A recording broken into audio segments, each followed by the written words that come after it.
Eliot, you can go ahead. Great. So it gives me real pleasure to introduce Olga Livshin. Olga is one of those people in my life whom I've known for many years, but don't really recall how we met because it sort of goes back in the past, but it feels like she's always been here. And I'm really happy to have her here today. Olga is a Russian-American poet, translator, and essayist who grew up in Odessa and Moscow before coming to San Diego as a teenager. Her work has been recognized by Calix Journal's Lois Cranston Memorial Prize and the Cambridge Sidewalk Poetry Project. Her poems, translations, and essays are published in the Kenyon Review, Poetry International, and Modern Poetry in Translation, and her poems were translated into Persian by Mohsen Emadi. She holds a PhD in Slavic language and literatures from Northwestern University and taught full-time at the university level before focusing on her poetry and translation. She lives outside of Philadelphia, where she teaches creative writing and parents the poet Nathan Janko. Is it Janko or Yanko? Janko? Janko. Janko. The American way, Eliot. The American way. Oh, I can't do the American way. Who was 7 years old when this was published, which means he's what, 9 now? Indeed, he is. He is, and he's also a nice presence on Facebook. So I hope you all join me in welcoming Olga, who is going to talk about her book and do some readings from it, and then we'll have a conversation and some questions. So Olga, take it away. Mm-hmm. Eliot, thank you for the generous introduction.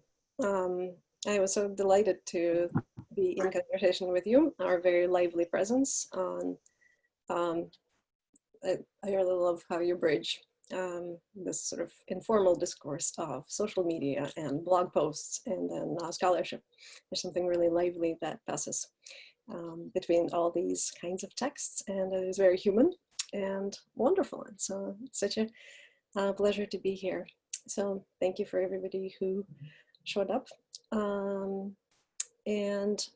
book I started to compile in 2016, but many of the poems were written for years before that.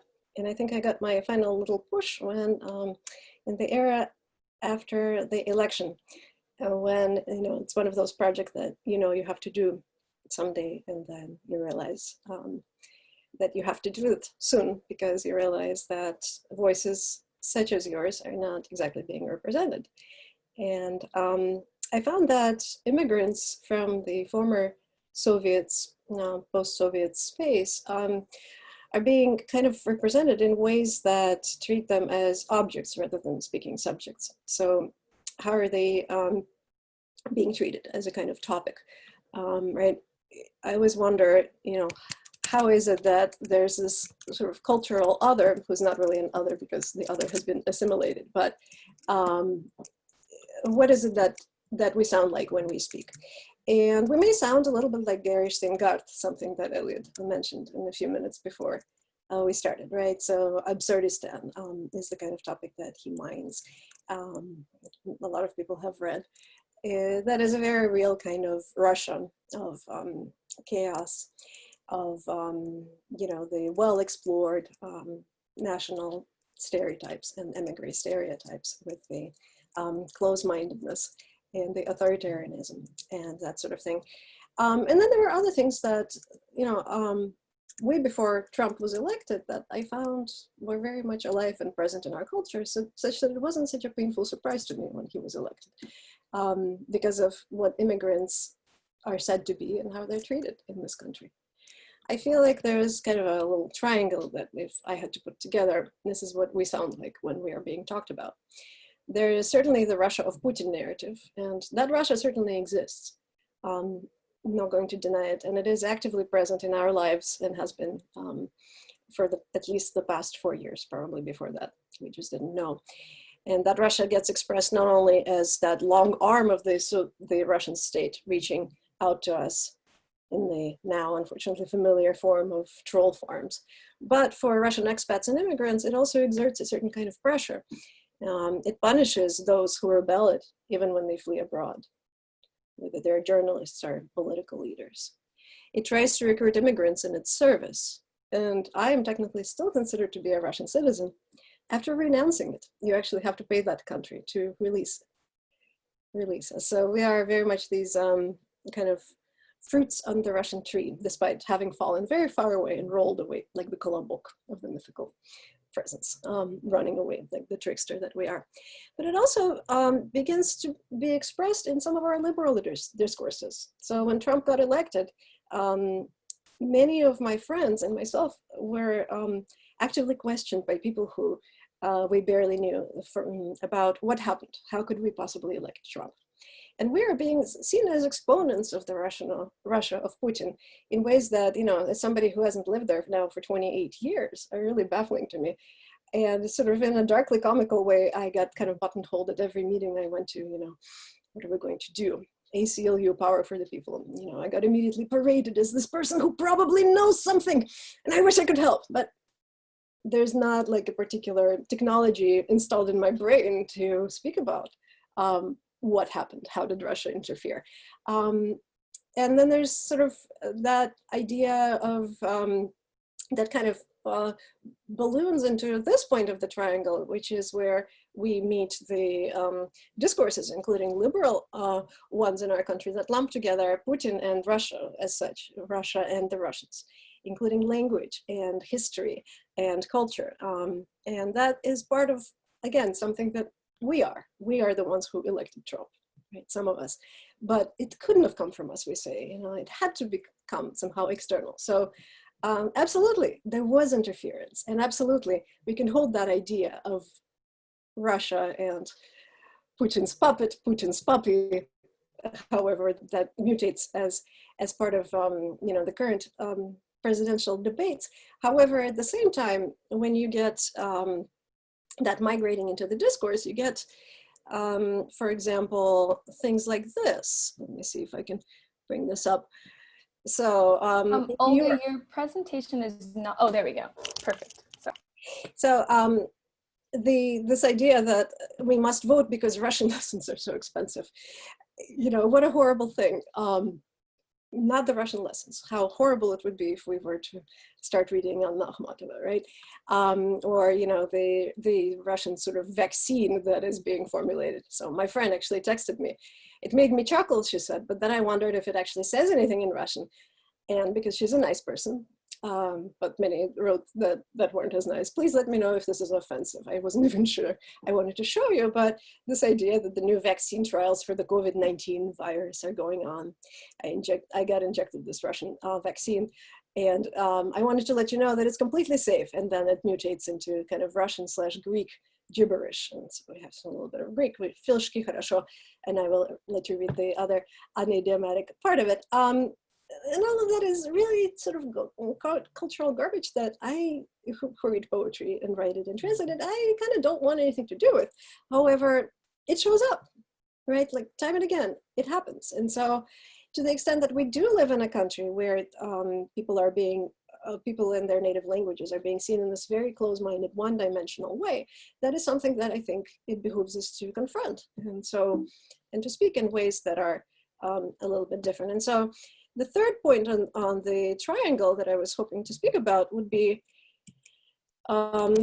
this. And I feel like these things, what they seek to do is, you know, in some ways they're meant to be benevolent, right? They're meant to articulate a story in which things are bad in the old country.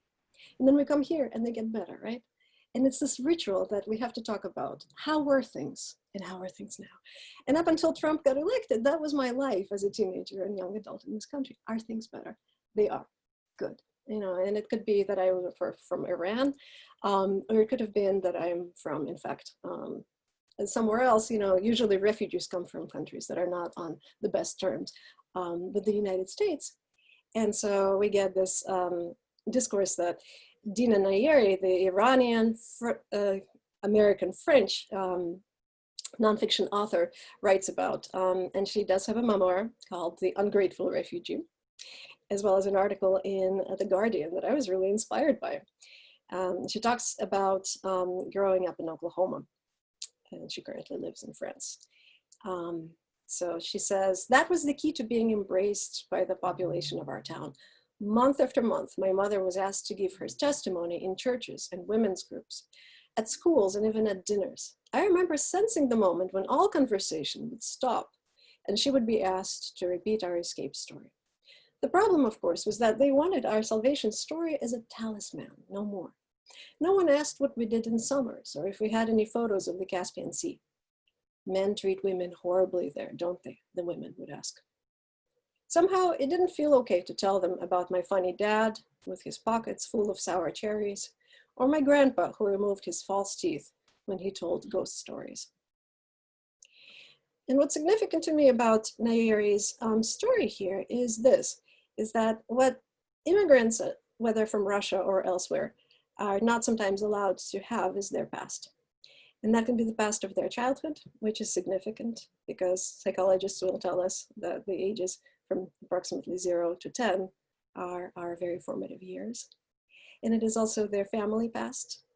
So who are your ancestors? Where do you come from? That is extremely significant and shaping. I used to be a Russian immigrant who spoke Russian at home with her family and actually wrote poems in Russian. And I thought that that was like the way to sort of maintain my identity. And then I met many that do not speak Russian with their families at all, and some that are estranged. And it turned out that it continues. You know, the first few years and what you're told about your family is very tenacious in our lives, no matter how much the pressures to assimilate and to tell that very nice story. Things are okay now. We're not going to mention the past. So they continue in us, and they continue to shape us, and they continue to be these sort of presences even within ourselves that we're not fully comfortable with, and sometimes, and that is okay. That's what makes things so complicated and interesting to me. So when I wrote my book, which is kind of a little triangle itself, because things are complicated and sometimes difficult, I wanted to bring in first off the past. And some of those ancestors. So I brought in Anna Akhmatova, and I brought in our contemporary, thankfully, alive and well, near New York, Vladimir Gendelsman, born in 1948, and coming of age in Leningrad, and primarily living in the United States since 1990, although revisiting frequently St. Petersburg. And what I was hoping to achieve then is to not just speak as this sort of semi-assimilated translator. I was really hoping to bring in my people and to have a little bit of because I do value joy and not just sort of fighting against the monolingualism and monoculturalism. I wanted to have a party. And so this is my Russian fiesta. This is my hybrid genre where it's not just I who get to speak, it's also my people. And some of the ways that I was hoping to do that is through translating these people to give them that additional platform. Gendelsman being a Russian language poet who does translate American poets and also Shakespeare, but also who came here at the age of 42. And it's not like an easy time in one's life to learn a new language. And coming here as a fully formed poet, that is a difficult thing to switch it up and become American. And so this is something where it's exciting and encouraging to me to help that person speak, that kind of speechless immigrant who is not that first generation, that is not really fully allowed to be themselves because they're not engaged in conversation in the same way. So it's fun for me to give the microphones to Gendelsman. And Akhmatova, of course, is an apt voice for our times, right? Not only the Akhmatova of Requiem, who had to witness some true atrocities in Stalin's Russia, in Stalin's Soviet Union, but also the Akhmatova who breaks rules. Akhmatova, the brazen one, the modernist of the 19 teens, is very attractive to me. And I like the way that she not only witnesses, but breaks things. I admire her daring, and I think that she gives me that additional push to be brave in the world. So I'm going to read a few poems, if that's okay, unless Eliot, you want to jump in with any follow-up questions? Yeah. And these are just kind of some responses to the little triangle of discourses that you raise. I've always thought it was interesting, and something I learned in grad school from Liz Eliot at Northwestern, about how different accents have different privileges or prestige. And, you know, there's a whole hierarchy of how we're allowed to be different others. There's the sexy other that is the French. There's the various other depending on which kind of Spanish to speak. And then there's Russian. So I loved tinkering with it, with that kind of internalized oppression of sometimes how I relate to my Russian is ridiculous, and kind of co-opted for something entirely different from how it's perceived, namely eroticism. This is one in a series of, I guess, dictionary poems where I define a Russian word or expression and then write a poem, my own definition. And the expression is "Моя радость," sweetheart, literally my joy. And the title is "Dressing a Memory." I can't picture you sometime, lover. You fold into memory with such skill and grace that I suspect it is what takes place between grown-ups. Well, these are child words. Моя радость, a lantern on some other life. I still feel your sudden warmth. I still hear the sigh of language from the tiny seed that you planted. I want you in ridiculous Russian. I want you dressed only in that little expression which you made so sparklingly literal, and which is just sound splash to you. Ma-ya ra. These are grunts or wailings, like the sound of what your desire was. We are even, we made for each other this language without translation. And the book sort of displays between the sort of Russia and Russian language of warmth and of sensuality and good food and erasure, like to be, to feel like you can't go home, right? So what is this easy-ish Russian American thing? But, you know, I'm one of those people who did go home. I went home via my PhD. I got to research contemporary poets. And it's not the home that was mine. The place can be, you know, extremely anti-Semitic, for one. And yet here too, you know, the moment I relax in a creative writing seminar, people might call me out on my accent and say that I'm mispronouncing or misunderstanding. And it's this series of, you know, they're not deep little, they're little, not even scars, they're scratches, but, you know, it's just life is, they're part of the experience. And so there's a poem here that is, sort of speaks from a depth of one such moment. Fugue. When a Russian American walks away from her American home into a depressive episode, into a nor'easter, when she stops by a church, an American god is out to lunch. Outside, colorless chips swish. Indifferent God is brushing his teeth. When the world is shifting and rearranging itself, when the word home runs away from under her feet, tiny globe, little ball, rabbit. When this American Russian no longer knows where she is, when she hears one car in the desperate quiet and rushes to be hit. When she stops at the curb and trudges instead towards a cafe and sits down shaking in her hoodie, Russian, and her tea scalding, American. And her husband texts her, "Come home." And she types, "Where is that?" And he texts her, "With me." When she texts him, "Come get me," she is temporarily made of love. I think that's a wonderful way to segue to Akhmatova, who is all love in her early work, all amorous, romantic, teasing, beautiful love.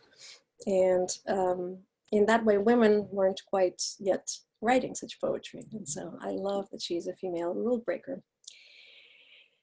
So she writes, and this is untitled, "I have no need for odes, their wordy battles, or elegies, those dainty parlor games. To me, in poetry, everything should be out of line, not how these things are done. I wish you knew what garbage sprouts poems and grows them without an ounce of shame, like yellow dandelions rising by a fence, like burdocks, weeds. An angry stop, the smell of just spilled tar, some mystery mold spreading on the wall. Here comes my verse, already brazen, tender. For you, for me, for joy. And here's a response. Akhmatova for our times. Pasting Akhmatova into Google Translate and clicking English, one sees a plausible quatrain, if somewhat misunderstood. Where from, what litter, poetry grows, shame knowing not, like a yellow dandelion by the fence, like mugs and quinoa. The poor neural network mistook violet burdocks for mugs. Less mysteriously, purslane metastasized into quinoa. Shame remained goddamn fucking shame. Oh, this Akhmatova is a recipe. Its ingredients, staples available in every home today. Mugs, quinoa, shame. Combine, cry, and bake in your phone. You and I already burn in it. Homunculi, rage crisped from the latest assault on our brothers and sisters, the statements of their skin, accent, or sex. You will get no dandelions at the end. Perhaps a few more gobs of shame. Perhaps it's not a recipe. It means just that you can plant quinoa in a mug. Google it. You can make it grow. Use unwashed, unpolished seeds.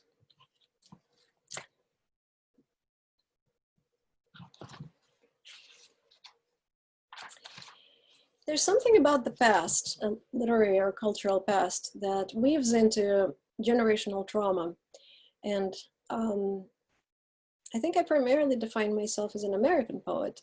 And there's plenty of different kinds of generational trauma in our country, depending on where we're from and where our grandparents are from and their great-grandparents. And so one time at a poetry festival called Split This Rock, Poems of Provocation and Witness, I was part of a seminar where somebody mentioned healing your ancestors. And I said to myself, what a new age woo-woo kind of way of treating things. But it felt good. And further Google searches led me to further expensive retreats where one is supposed to, kind of get out the Ouija board and get in touch with the great-greats. Nevertheless, the idea, I think, is a healthy one to the extent that we carry the burdens of our national and cultural and ethnic and religious pasts. They were part of our people. And so how can we work with ourselves, with those pasts that are alive in ourselves and heal them? It occurred to me on one day and I was like, oh, I can do that I could heal Akhmatova. So this is the exchange that I had, picturing her not as the grand old dame, extremely serious, but as a baby of mine. So how does this mothering Akhmatova look like? Well, here's the poem that I translated, first of all. It is part of her cycle called Northern Elegies, her later work, number 5. It has the epigraph from Fyodor Tyutchev, our 19th century poet. Blessed be the man who visited this world during one of its fate-changing moments. And this is Akhmatova. Like a river, I was deflected by this bitter era. My life had been replaced. It ran inside another riverbed or past another, and I know nothing of these banks, my own. The spectacles that I was forced to miss, oh, how the curtain rose without me, fell the same way. All the friends, my own, I never met, the contours of the cities that could have made me cry, I saw none. I know one city in the whole world, and I can even find it in my sleep. So many poems I could have written, their secret chorus wandering around me. Someday it might just smother me. I've known the beginnings and the ends and life after the end, and something that one should not recall these days. Some other woman took my one and only place, my name, the only legal name I had, and left my funny moniker to me, that I used up for all it could lend me. I won't lie down into my own grave, alas.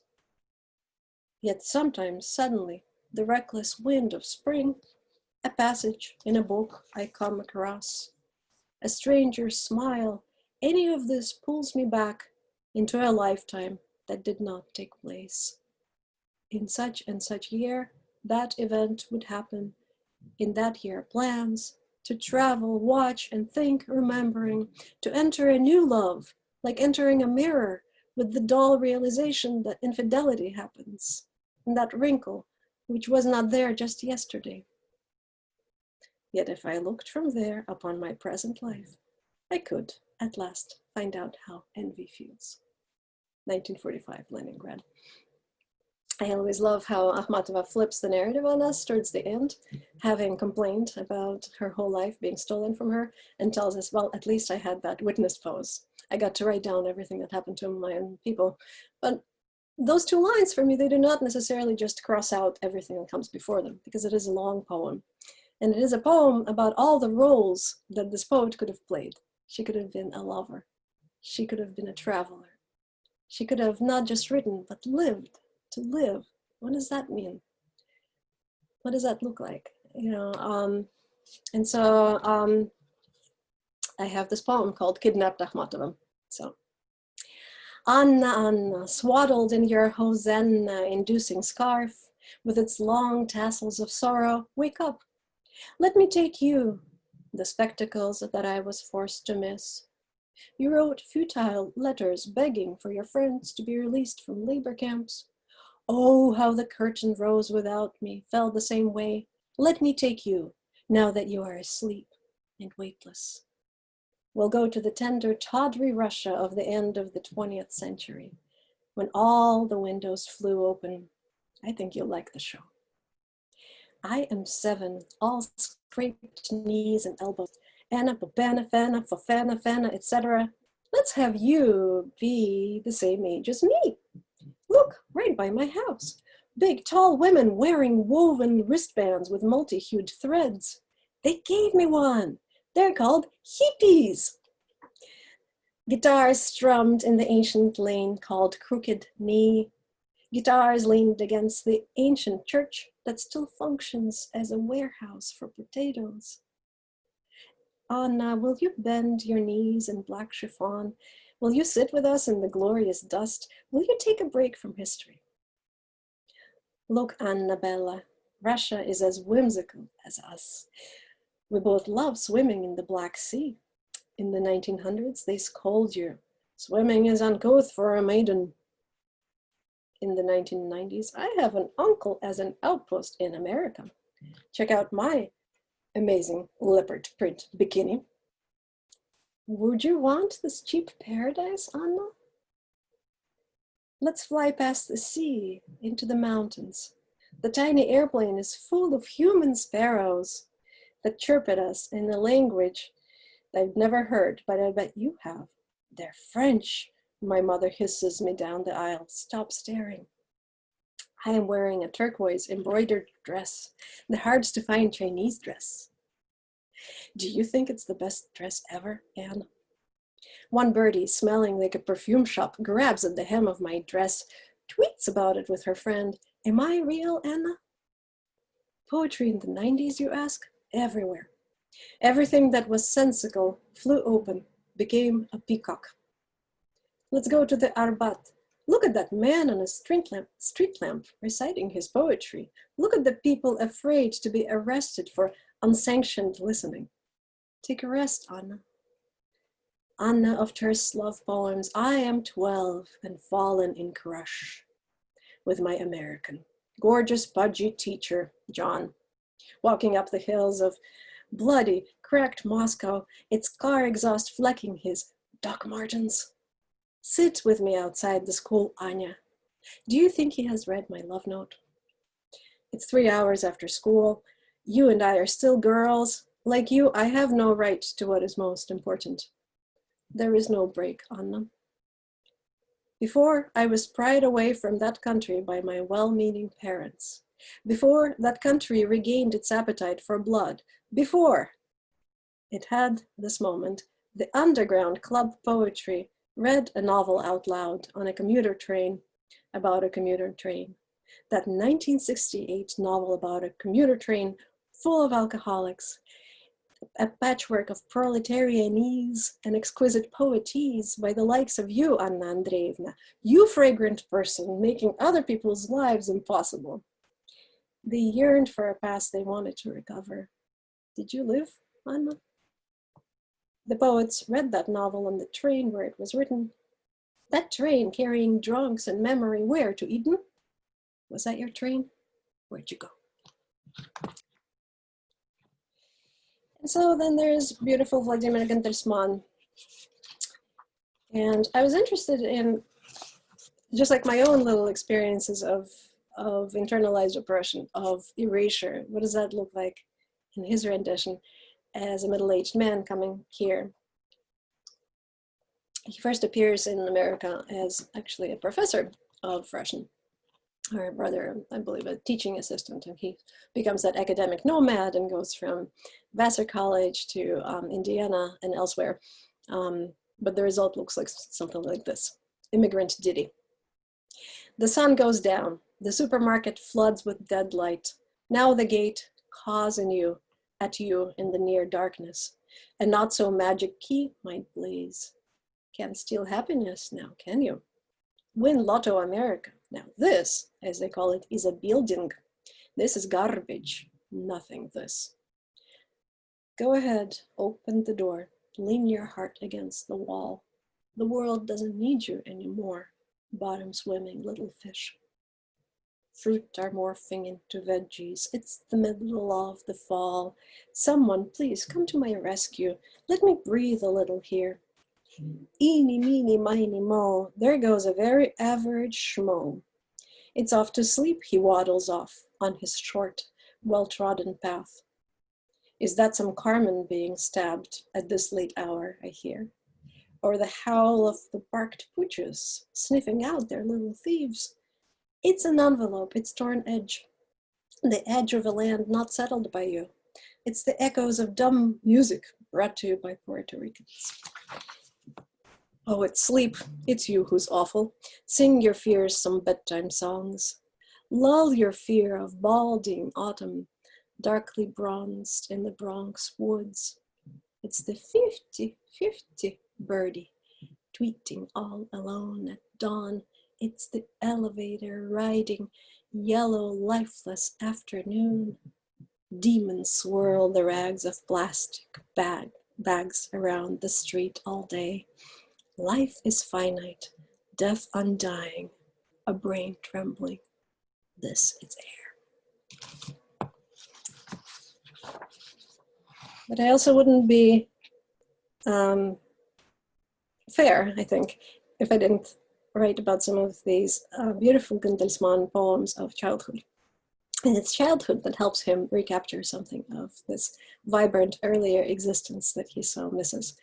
And it is childhood seen in an American boy that he witnesses. I walked by a school in a strange American town with a mysterious, capacious name. I lived there then. Not far, Spring stood, holding some piquant flower in her gradually tender hand. School had just ended, and the sun cast wide its fishing net and caught a pale child walking down the steps, squinting his eyes to nearly shut.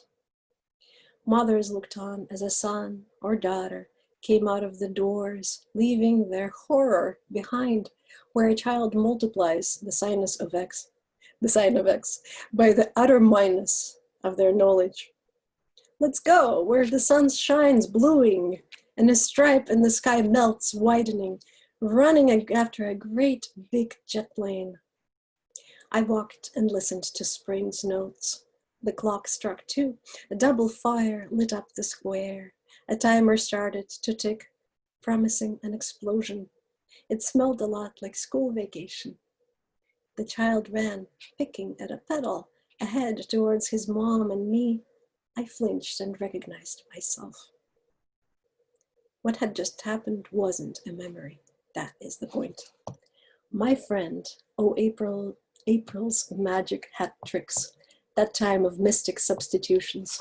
Old Marcy Proust, old Georgie Borges described this phenomenon in their works. Perhaps Nabokov took some stabs at something like this. We'll affix our philosophical bit to theirs. Do not regret this short life. You are inches away from immortality. When one spring day you find yourself behind the lining of your jacket. Oh, people, in our gloomy days, they need a flick on their old noses to believe in anything. You are simultaneous to yourself. Remember, and God be with you. And here's the last point. Only moments after you're drawn into the world, you're already making sad the dot where you once were, and now you're not. You become duller, like a fish dimming with sorrow in the sand. Immortal friend, my friend, don't grieve. Carry yourself back to the void. I came to a river. I couldn't remember where I'd come from, why I came, or where I was going. Fishing nets lay empty by my feet, and God, my heart was light, was finally light. I'm going to stop there with the readings. If there's an example of something that comes up, I can do more, but I think I've yacked at people for a sufficient amount of time to let Eliot speak to us. Thank you. I would actually happily listen to you yap some more. The poems are wonderful, and the reading was just fantastic. And actually hearing some of this aloud really changed my impression of the poem from reading it to myself, not aloud, obviously. But before I ask you about any particular poems, I wanted to sort of ask to get a little from you about how this whole project came together. And in particular, building off of some of the stuff that you said before you were reading and some of the things that came up in the readings. And you and I talked before we started here about the whole phenomenon of the Russians writing in English and all of that. You know, everybody, when they write, they are either part of or building an imaginary community, both of the people who are writers like them, their community of writers, and their community of readers. And the obvious stupid question I want to ask, I always want to start with a stupid question, is given that so much of this is about Russian-American crossover of cultures and so on and so forth, why do this in English and not in Russian? Well, you know, there are a couple of things that need to be mentioned. So when I go back to Russia, I don't feel anymore like I'm of that place, right? So the more obvious question for me, is actually, how the heck I ended up being so Russian, given the fact that I came here as a child, right? So many of us feel like it's something that we can't walk away from, but it's, in my case, it wasn't an easy choice, but it also wasn't, I didn't really identify with the poetry community in Moscow. It wasn't my kind of crowd, and it is, it's changed a lot since then, and I enjoy sharing my work with those folks, but I feel like my project, if I had to define one, is one of providing a connection between these two cultures, kind of trickster or go-between. I don't know, an official one, or rather, smuggling some contraband. And my hope is that these quote-unquote Russians, which they're not, most of them in America, can have some sort of dialogue with folks outside of that community. How to go about doing that, that's an interesting challenge. I think translation is a start in that it makes some of these things accessible. There's a rich tradition of poetry written in a mixture of languages by Chicano authors, so folks who are of origins that connect them to Mexico, or people who live along the United States and Mexico border, who are complicated, and it's not their fault that the lines got drawn this particular way. They may not be speaking Spanish at home to begin with, right? So, and the response I got when I started writing in a mixture of languages, which seemed like an acceptable compromise to my 20-something self, breaking all the rules at the same time, is folks said, we don't understand your alphabet. With Spanish, we can tap into that alphabet. Or many of us, if not most, have studied that language in school. And it was like, but, and, also I think that part of, I do believe in, a collage, but not one that excludes so much as invites. And so translation seems to be more of a compromise where we can build a kind of mutual understanding or some semblance thereof. it's a work in progress. Yeah. Oh, it's great. And you actually mostly answered the what was going to be a follow-up question, which is about how you determine when to include some Russian words in there, like Moya Radost, for instance, which I think worked really well. But I remember at the start seeing the word in Cyrillic and thinking, barrier to entry to those of you who do not know Cyrillic, and yet it worked really, really well. And your example of the Chicano poetry, of course, is a matter of accessibility. I mean, I've seen multi-language poetry, which basically ends up making you feel like you're reading Finnegan's Wake, right? That there's this huge effort that has to go into it, and yet what you end up with just feels really effortless to read. Do you find yourself like second guessing your choice of including Russian words or Russian concepts, and or do you feel sort of bold in bringing them in and thinking this is going to work? Well, I think it's a question of, am I doing that enough, right? So in a question of, so Gloria and Zaldua, who is one of my sort of foremothers, who came out with this extremely important work in 1987 before we really had any culture of multilingualism, multiculturalism that was legitimate. And she came up with Borderlands, La Frontera. My Spanish is almost non-existent. But the idea is that it's not even a collage, it's not a montage, it's this wonderful hybrid in which, this is my favorite quote. I'm going to just read it verbatim because I don't want to spoil it for you by paraphrasing. Give me a moment. La Frontera, claims on Zaldua, is where, quote, you put chili in the borscht, eat whole wheat tortillas, and speak Tex-Mex with a Brooklyn accent. Right, so to sort of introduce this idea of a border as a space where we exist, and that doesn't have to be a border between, say, where I lived in Alaska, or you can see Russia from your backyard through the lens of a moose. If the moose is thin enough, you just no, not good with the moose. So what I'm trying to say is, I still feel like I'm emerging out of a, that sort of immigrant shyness, where you are expected to write a certain way, and usually that way is concise and elegant. And what does that look like when it looks more like borscht with chili? I think it looks like where we are redefining the space of this country as multiple borders, and borders of many different things, such that when you're in Northeast Philadelphia, you're much closer to Kiev than anywhere near Kiev, in my opinion, such that when you are on Brighton Beach, you're not really closer to Odessa, you're close to some conglomerate that has been there for many, many years and has become its own beast. And figuring out these spaces and mapping them is really a fascinating project. And so in my, I have 2 book projects now, one of which is a more extended version of translating Gundersman. I'd like to put together a volume of his work. But the other one is a hybrid prose poetry, kind of a memoir or series of essays that occasionally breaks out into poetry. And there I'm hoping to do a little bit more of that, because what that requires is a kind of storytelling, of telling where does this raucous, this narrative originate, and how does it survive? Because it does survive. We're just not allowed into the larger kind of Anglo literature. There's plenty of it being spoken behind closed doors. And so what does that look like? So, I'm trying to challenge myself a little bit more this time around. I really like your description of that project as a book of prose or essays that breaks into poetry, because it makes it sound like a musical. And really, what you're talking about there is quite similar, right? Like let's for no apparent logical reason break the confines of the genre that would look like we're in, and suddenly we're singing. Why not do that with poetry? That's really fantastic. With poetry being kind of the equivalent of the song in the prose of the film or the prose of the play.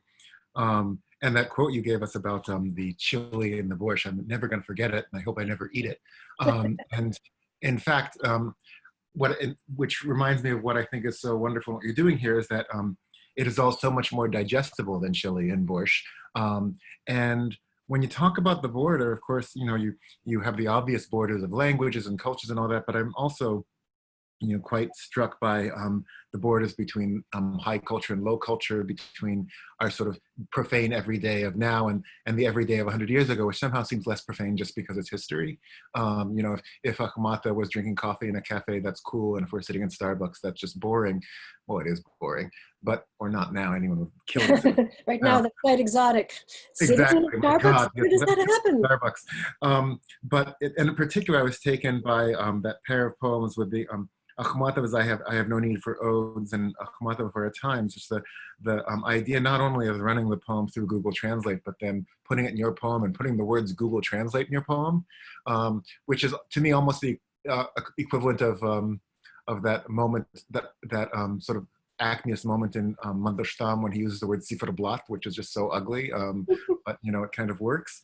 And you know, I don't know if you know, online there's a woman, I can't remember her name, who runs lyrics to songs through Google Translates multiple times to 10 or 12 languages and back into English, and then she sings them. I should know Yeah, about this person. she does Frozen. It's hysterical. And the idea that Google Translate, because of its imperfection, can actually lead you to something that's kind of like poetry, or in your case, that is poetry, is absolutely wonderful. And I'm still stuck with the idea of Akhmatova and quinoa. It makes me wonder, like, what she'd say about avocado toast. You know, it's really that sort of juxtaposition is just really. I think it's going to stick with me, and I find that anything in a poem that sticks with me is already really worth something. Yeah. So, and then I'm much more comfortable talking about Akhmatova than about Nizasman, as I expect many are, because we read Akhmatova in graduate school, and we did not read Nizasman in graduate school. But I'm also fascinated by your turning Akhmatova into, you know, Akhmatova was always turning other people into the material for her work, and particularly into her muses, and turning herself into a muse and doubling with muses and all that. And you turn Akhmatova kind of into your sort of girlfriend playmate at times, you know, like you're the creepy twins from The Shining or something like that. And treating Akhmatova that way is also just so wonderful. And I noticed when you were reading your longer poem about Akhmatova, Kidnapped Akhmatova, great title, that as you read it, you know, sometimes you had the name Anna in different forms, and Anna and all that, but at different points you called her Anna, and at different points you called her Anna. Was that deliberate?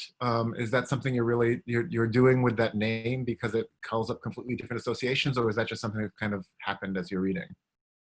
Yeah, that was probably just my, you know, normal American self intervening and saying, no, we cannot have this poet be sterile and of the other century. On the other hand, yeah, there's plenty of Anne and Anya in it, which are more acceptable. And to me, what's so disturbing is that poetry in particular, but literature in general, is so often seen in this culture as somehow alien and from another time. And myself included, as a child, you know, I really had my dad talk me into taking a French poetry class, which is how it all started.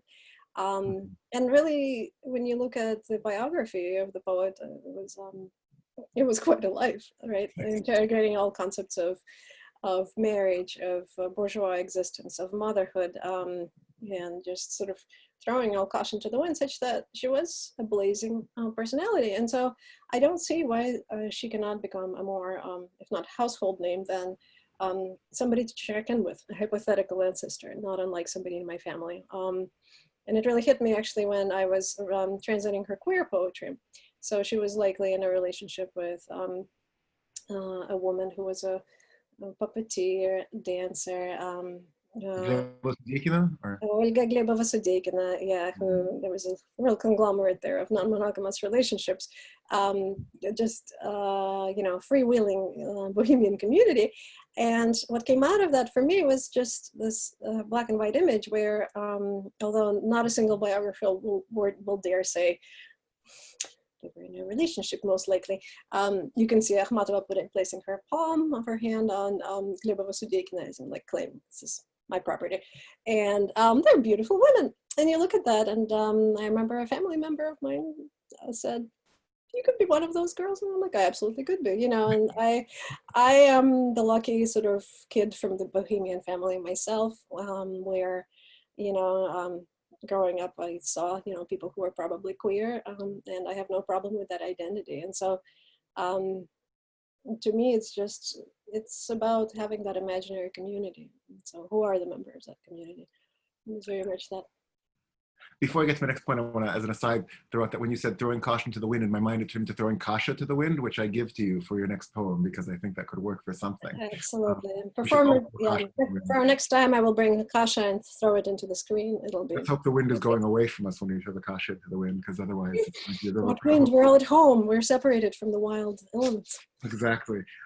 So again, back to Akhmatova, and I think by extension, because this month, you know, Akhmatova, of course, did all these variations on Moy Pushkin, My Pushkin, and there's a whole early 20th century modernist, and I think it goes back before that, Russian poetic thing of like taking the precursor and saying, here's my version of them, and announcing my Pushkin, and there were my Akhmatova, and so on and so forth, which is interesting, but as a gesture, maybe starts to seem dated or historicized, even though people still do it. And I was struck that, in a sense, you're kind of doing that without making that grand statement, and that maybe doing it without making the grand statement in and of itself is kind of a statement of a different aesthetic. Were you conscious of this tradition, or am I like barking up the wrong kasha? Yeah, no, definitely. I mean, I think that, you know, yeah, as long as Russian children are taught at school that Pushkin is their everything, without maybe having read with pleasure any of the particular lyrics, you know, he is your everything, and it's important to claim a little piece of Pushkin as yourself. I think, you know, I remember learning in grad school and really seeing it as a huge contrast to contemporary American poetry, how deeply intertextual Russian poetry is, and that my Pushkin is an essay, but it could very well have been a poem where Akhmatova uses all sorts of words that are characteristic of archaic poetic diction. And by contrast, some work that I'm seeing being written by sort of, you know, people who are content with their lives, sort of middle-class white Anglo-American poets, they aim for a sort of approximated elegance that does not have the flavoring of either Frost or Anzaldúa. It doesn't have that. It just has this sort of approximated, nice, polite baseline. And to me, it's much more interesting to bother and tease Akhmatova and claim her and reject her, and then reject her as a phantom, because of course she is. She's the spontaneous poet. That's the first thing. And then the second thing is, unfortunately, it seems like the dead have a particularly sort of bad luck in that they belong to everybody, such that anybody can claim Moy Pushkin. It just says, a toddler says, my mommy, but that mommy also is employed somewhere else. But anybody can claim that, and unfortunately it doesn't make Akhmatova belong more to you than she does to anybody else, for better or for worse. So this is just one of those, it's like an installation, it's temporary, it's shifting, and as a human life, mine is still ongoing. So who knows in what relationship will I be with this poet when I'm 70? It could very well change. So I feel like all of these claimings are tentative. The only way that they sort of help me personally survive is that I feel like without that umbilical cord, right, where I am very much claiming her as the toddler with my mommy, I'm terrified without a kind of grounding in a parenthood. You know, I feel like we are a species that gets very deeply violent with itself. Look what we do to ourselves. Look what our country has done to itself and continues to do to itself. Look at the dialogues that are taking place about racism, nativism.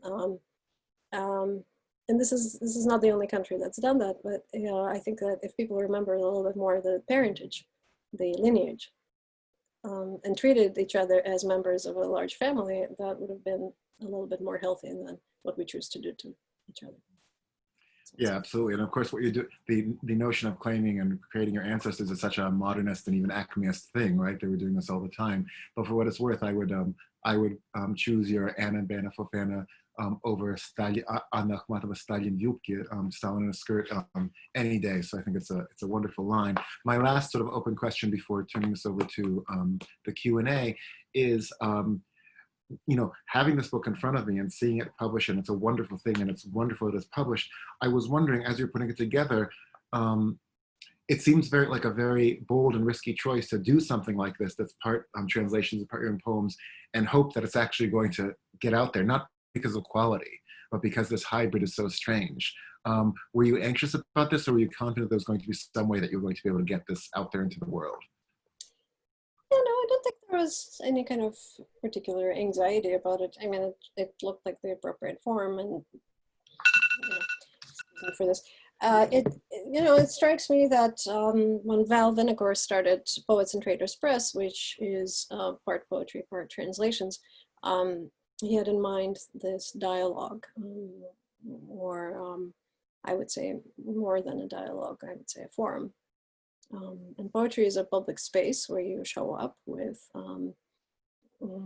you're a certain kind of people, and that includes the reader, and where the reader gets to choose what they like or don't like, whether they stay or walk away.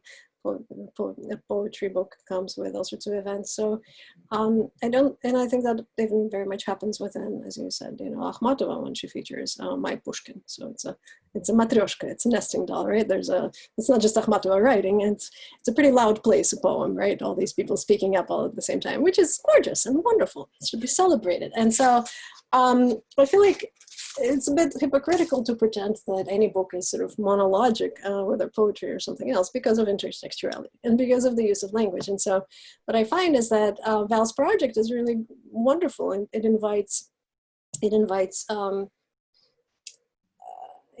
us to be truthful in that regard. And it also invites the idea that we as a society are not in fact as monolingual as we pretend we are, which is absolutely the case. So then Val also published, or the press also published recently, Nina Kosman in conversation with Tsvetaeva. That is another step towards admitting there is an immigrant lineage here. And so that to me is wonderful and fun. I didn't come through the MFA pipeline. I could have probably, but that happens to not be me, and this feels like the right form. And to me, that's kind of what matters. Yeah, no, the Val's project is fantastic. You can get into ebooks too. I'd be very grateful, but that's neither here nor there. So before we get to the Q&A, I just want to bring up one piece of business, which is that if you want to get a signed copy of Olga's book, you can send $15 to her Venmo on at Olga-Livshin. Sasha, can you put that in the chat for everybody so that they have it there? Absolutely. That is one of the places where you can find the book. And now I'd like to open this up to questions. So if you have a question or comment, you can either write something in chat, use the raise hand function, or just move your body wildly and I will try to notice you. So who would like to go first?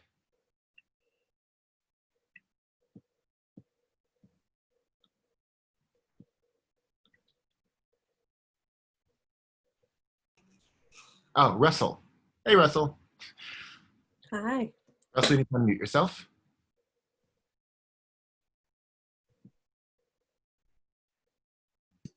Oh, there. Great. I love this meeting, and Olga, I love the examples that you've given, and the idea of healing Akhmatova was really powerful. Like Eliot, I'm gonna remember some of those lines. I do have two really closely related questions. You characterized at the very beginning, you characterized your translation work as fun, which I know is an expression of personal enjoyment for you. But I want to hear you talk a little bit more about that, particularly how you negotiate, especially for somebody like Gundesman, who doesn't have, who is in a very, so Akhmatova has lots of translations, right? She doesn't have just one person working on her, and so you have a certain responsibility, and I wonder how you negotiate these two feelings of the pretty weighty responsibility of giving somebody a voice who might not otherwise have it, and this personal enjoyment that you take in the task. And that's related to the other question, which is your project of hybridity, which is really fantastic, and I love it in a lot of different ways. But also, there's a little bit of, I sense a little bit of tension, because we picked the easy examples. Food is a great example, but it's an easy example. Music is another easy example. With mixture and hybridity, everybody's used to those things. And in a sense, prose and poetry, that is a kind of an easy example. Where it gets hard is language and identity. And that creates a kind of tension that many people, for some people, is a real threat. And in fact, translation is the thing that keeps language, that shows that languages are separate. You can't, right? It gives, if you can translate, it's like Bosnian and Croatian. They don't really need to translate, but they want to in order to give themselves sovereignty in a sense. And so here we got sovereignty and a kind of a claim, national claims are involved. And so you need to translate, and it's a good thing to be translated. But at the same time, hybridity is a mixture, and we're trying to validate that. And so those two things are kind of playing together. And I wonder if you could talk a little bit about your role as a translator and this idea of hybridity, which you're doing something with at the same time. That's my question. Right. Yeah. So two gorgeous questions. Thank you. So I think this is one of those things where, to me, basically everything you said brings certain kinds of joy, but they're different kinds of joy, and certain kinds of fulfillment, but they're different kinds of fulfillment. I don't necessarily believe that any one of us puts on only one hat, right? So as a translator, we do a particular role. As a writer, we do something entirely different. So one person that I really admire who sort of follows up on Saldua is Guillermo Gomez Peña. And he wrote something called The New World Border, rather than Order. And he talks about this multiplicity of roles where, because some of us are coming from a disadvantaged position, right? So for example, a person like me, they didn't even envision going to an MFA program because that would cost a lot of money and that would not result in a good job like Slavic does, obviously. But back about 20 years ago it did, and I did have jobs and they did bring lots of interesting experiences to my life. So coming from a disadvantaged position, I think a lot of us attempt to do all the things. And those things are, I'm just going to quote him, from a disadvantage, and he absolutely agrees with you that hybridity is disjuncture, and it is in some ways this kind of creative chaos. And this is what he says: from a disadvantaged position, the hybrid expropriates elements from all sides to create more open and fluid systems. Hybrid culture is community-based yet experimental, radical but not static or dogmatic. The artist who understands and practices hybridity in this way can be at the same time an insider and an outsider, an expert in border crossing, a temporary member in multiple communities, a citizen of 2 or more nations. He or she performs multiple roles in multiple contexts. At times, he or she can operate as a cross-cultural diplomat, as an intellectual coyote or smuggler of ideas, or a nomadic chronicler, intercultural translator, or political trickster. That is a huge mouthful, I realize, but here is where I see this going in the current times and events and in the space of, for example, my life. I very much believe that a translator in and of itself is a bunch of different roles jumbled together. A translator is an activist, no doubt, for even if it is for a certain kind of past that needs to be retranslated, as we see with the new translation of the Odyssey by, and I'm blanking out, Erin Wilson. It'll come back to me. A feminist retranslation of the Odyssey, or whether it is with an immigrant poet who actually received the highest award for poetry in Russia less than 10 years ago. But if you send out, a query letter for a couple of poems to be published in a journal, and you say this is an immigrant poet, full guarantee that he's not going to be looked at as much as you. You mentioned that one thing about how a nation values him, highest award for poetry. It has very little to do with the quality of the work, and it is extremely difficult and extremely frustrating, to say the least, to see just how much nation states still confer those privileges, right? I'm not saying that it isn't difficult. I'm saying that one must try.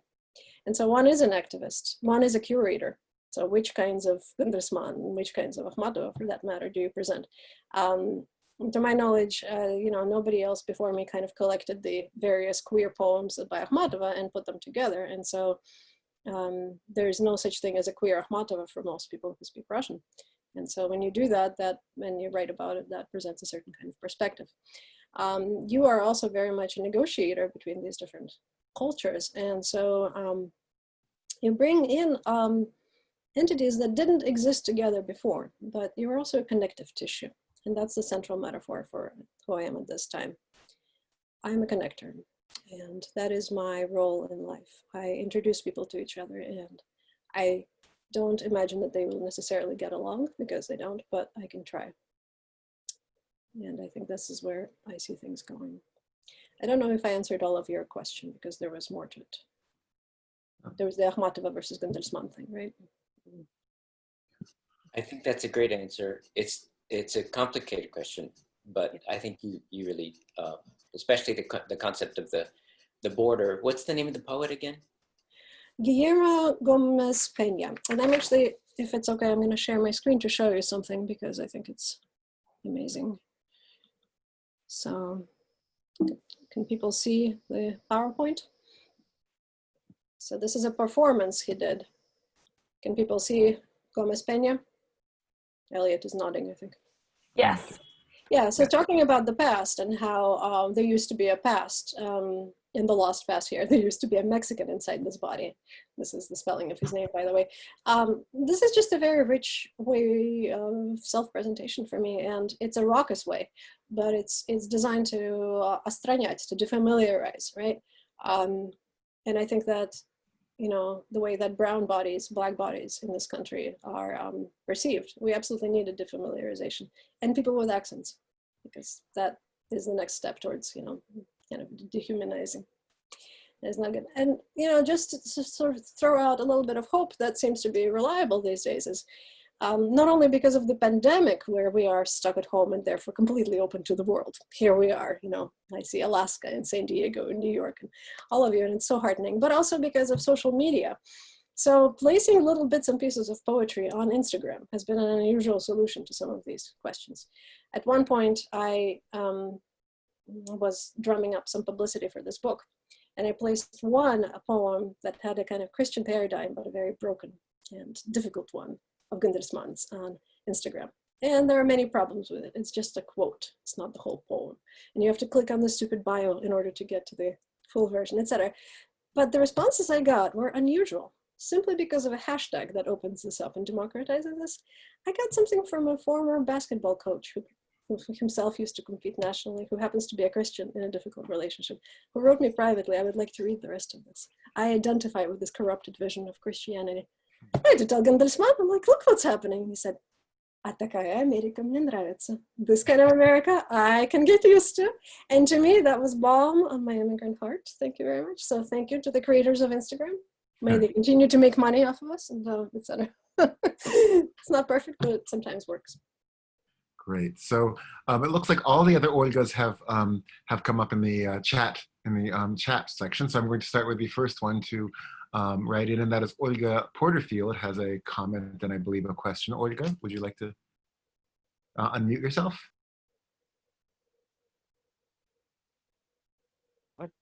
Okay, I'm unmuted. Hi, I just have a quick comment, and I want to thank you, Olga Livshin, so much. It's been tremendously interesting what you did, what you're doing, and what you're saying. The question I had, as far as claiming ancestors as your own, to me, this sounds like a very Jewish idea and image. In the tradition of Judaism, you bring your dead or faraway relatives, ancestors to a sukkah, which was a recent holiday, in fact, if you know that, and the idea of from generation to generation in almost every Jewish ritual. So do you have a comment to that? Is it a Russian idea? Is it a Jewish idea? Is it your own idea? Claiming Akhmatova or your mommy as your own, my own. Tsvetaeva did that too, about Pushkin. You know, my Pushkin, памятник Pushkinu, mine. So do you have a comment to that? I think it's a traditional culture thing, and I think it works particularly in traumatized traditional cultures. So there you go. My most recent encounter with this, which was so heartening, was actually through the Yoruba influx of culture in Philadelphia. So there's a Black community here that has been investigating and writing about, making art about their African pasts. And while you absolutely cannot discover where one's people came from, you can reenact and perform. And so there's this idea of performing as the ancestors in costume, in ceremony, with the traditional, with the language, right? And animating the community, engaging the community in that immersive kind of theater of ancestry. It was really beautiful. And there was a wall where you could put a little note to an ancestor, and the whole thing began with words that drew in everybody: white, Black, Jewish. My friend was there, she's from Germany. And it drew us in with, your ancestors miss you. Your ancestors would like to talk. And that in and of itself is the kind of, the fact that so many of us would like to. So many of us also have fragmented relationships, but you know, there's something very Homo sapiens about it. And this disruption, the PTSD that we carry, you know, what does that look like when we try to heal it? I understand this is an imaginary project, right? Like, of course. I don't know, I'm an agnostic, right? But it feels tremendous. And whatever heals us, even if it is not scientifically based, is great. And so people who were at that performance, they were doing it through their body, right? A kind of dance. They were doing it through an answer, a question and a response.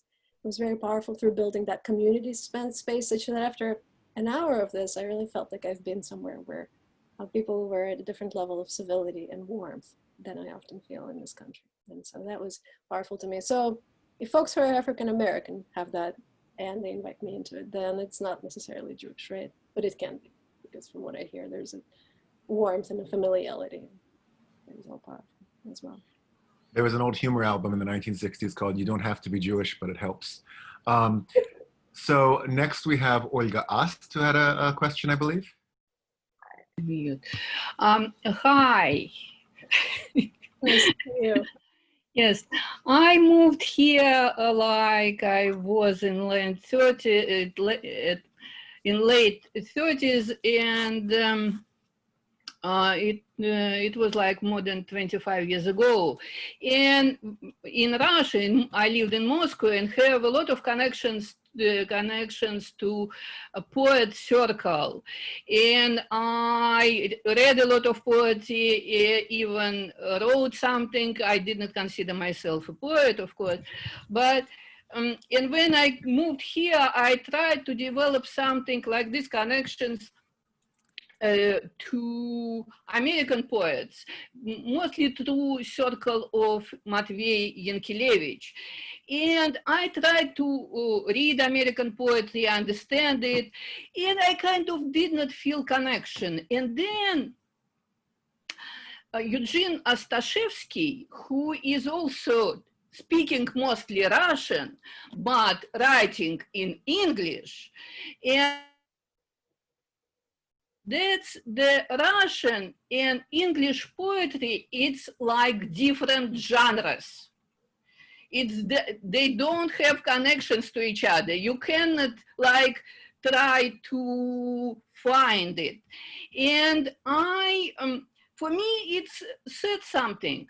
And I would like you to comment on this. What do you think? What's the difference and connections between Russian and English genres even? Mm-hmm. If I heard that accurately, what is the sort of parallel or commonality between this genre of Russian poetry and genre of American poetry? Yeah, right. So, you know, the obvious answer is, you know, let's take a college course on the differences. To me personally, I also did not feel a connection, to answer that bluntly, to what I was reading for quite a while, and you know, another hesitation in my many hesitations towards getting an MFA. I think I was eventually rescued by an American poet and shown kind of the sharper sides of where American poetry grows from that were very exciting and very avant-garde to me. So Janet Sylvester, who is either here or was here a minute ago, which was so nice of her, who came of age in the 60s. and who values HD and Gertrude Stein, among others, right? Those are people that I think are not dissimilar to some of your art, Olga, who are interested in taking things apart, right? Fragmentation and rearranging them a certain way. In American poetry, some of the people I value the most also come from the 60s. And among them, I really love feminist poets from the 60s and 70s. Adrienne Rich, Sharon Olds, who's still with us, and there are many others who write queer poetry, who write poetry that breaks out of sort of elegance and everyday language with rebellion, and they appeal to me.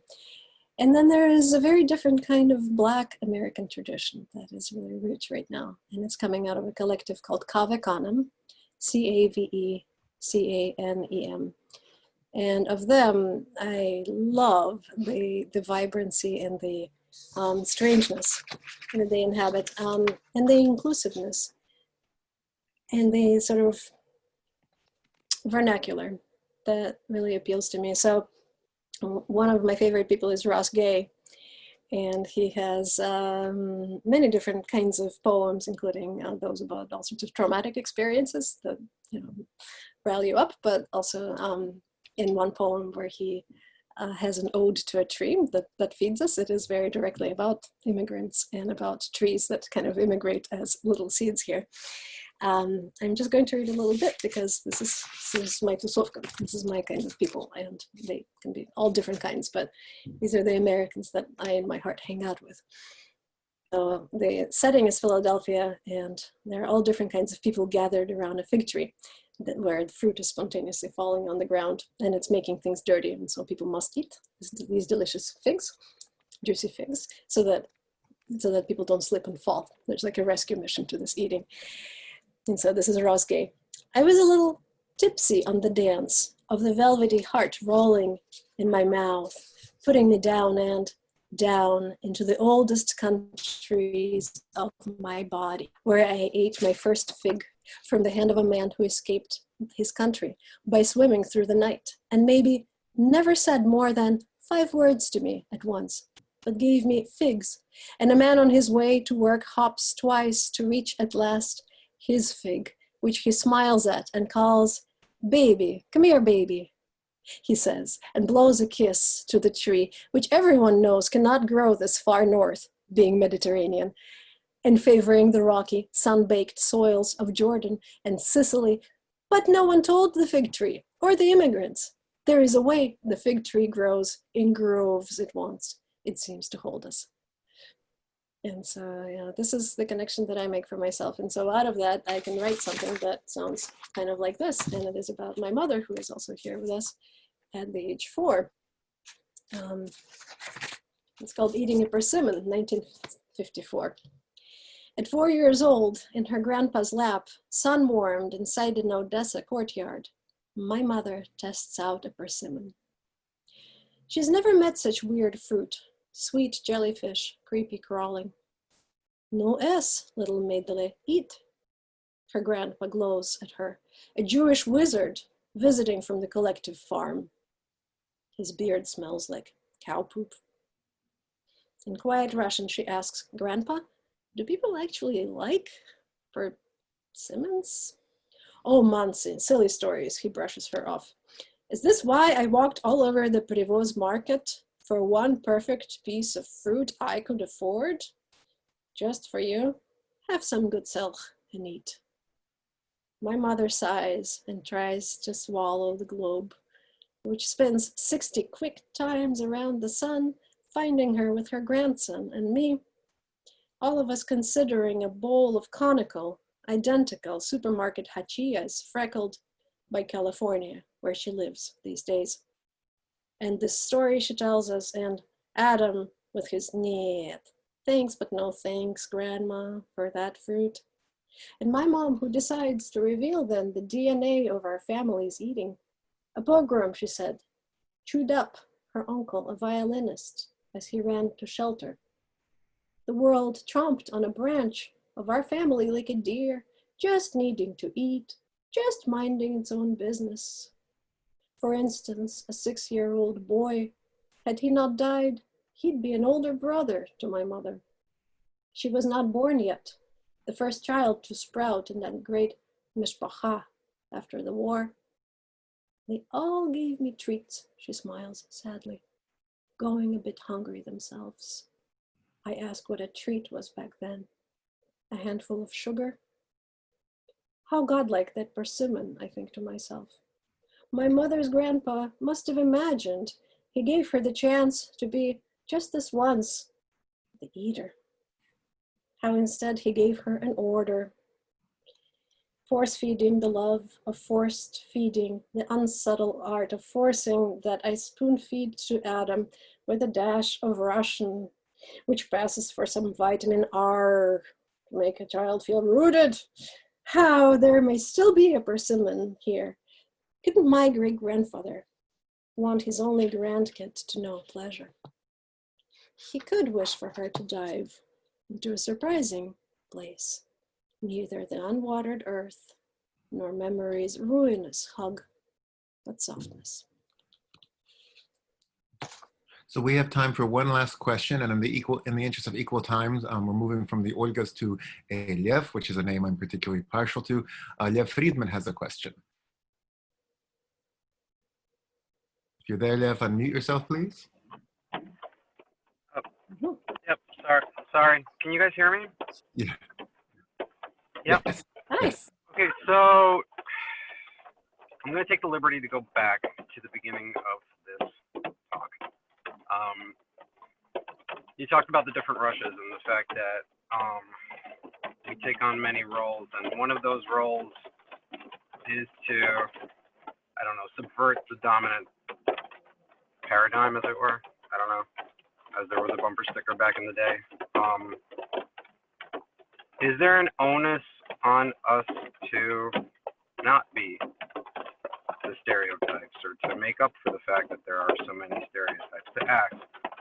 I specifically am referring in the text to when you address Akhmatova, and you can't possibly be really addressing Akhmatova when you say that,